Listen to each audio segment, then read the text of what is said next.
この筋肉質の男は深い森に閉じ込められた野良犬を救出するために命を危険にさらすという勇敢な行動に出ました。彼は次に動物病院で彼を待ち受けていた者が彼を完全に驚かせることになるとは知る由もなかった。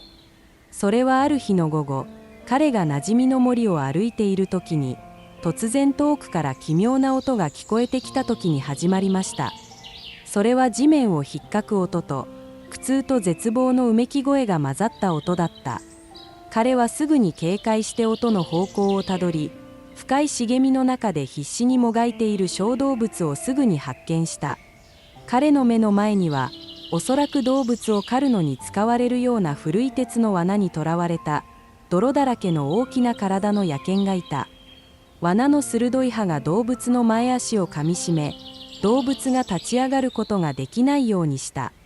足の傷からは出血が止まらず、抵抗するたびに痛みと疲労が増していった。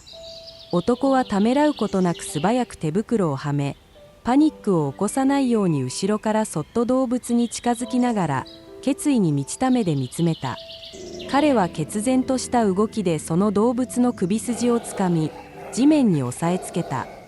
驚きと痛みを感じた狼はすぐに鋭い歯をむき出しにして威嚇するようにうなり声を上げたが、勇敢な男の目に宿る決意を揺るがすことはできなかった。彼は力強い手でその動物の首をしっかりとつかみ、その傷を治療するためにすぐに動物病院へ連れて行きました。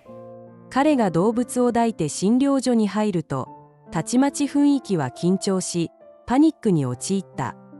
医師たちは目の前にその生き物が現れたのを見て驚愕した。それは男が思っていた野犬ではなく、完全に成長した野生の極めて危険なコヨーテだった。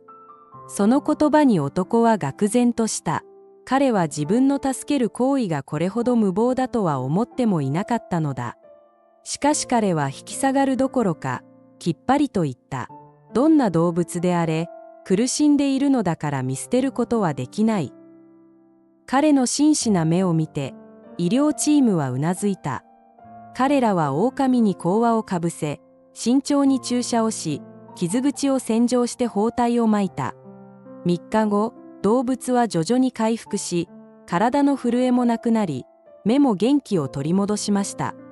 人々を驚かせたのは、見た目ほど凶暴ではなかったということだ。それどころか、その動物は異常に従順だったので、もはや必要なくなったので後輪を外したほどだった。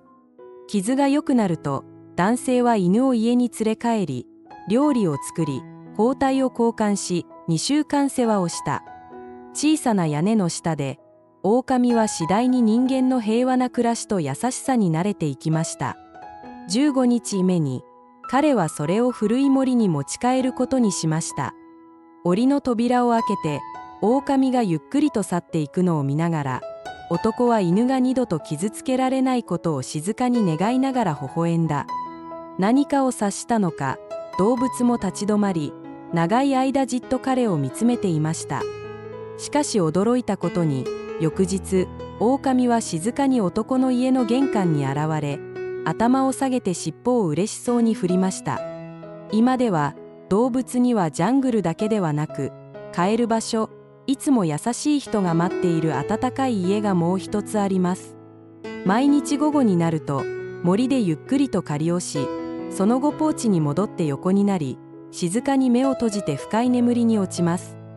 その男性は命を救っただけでなく、人間と野生動物の境界を愛が超える新しい世界を開拓したのです。親愛なる友人、ビデオ全体をご覧いただきありがとうございます。私たちを応援するために、チャンネルにいいねして登録することを忘れないでください。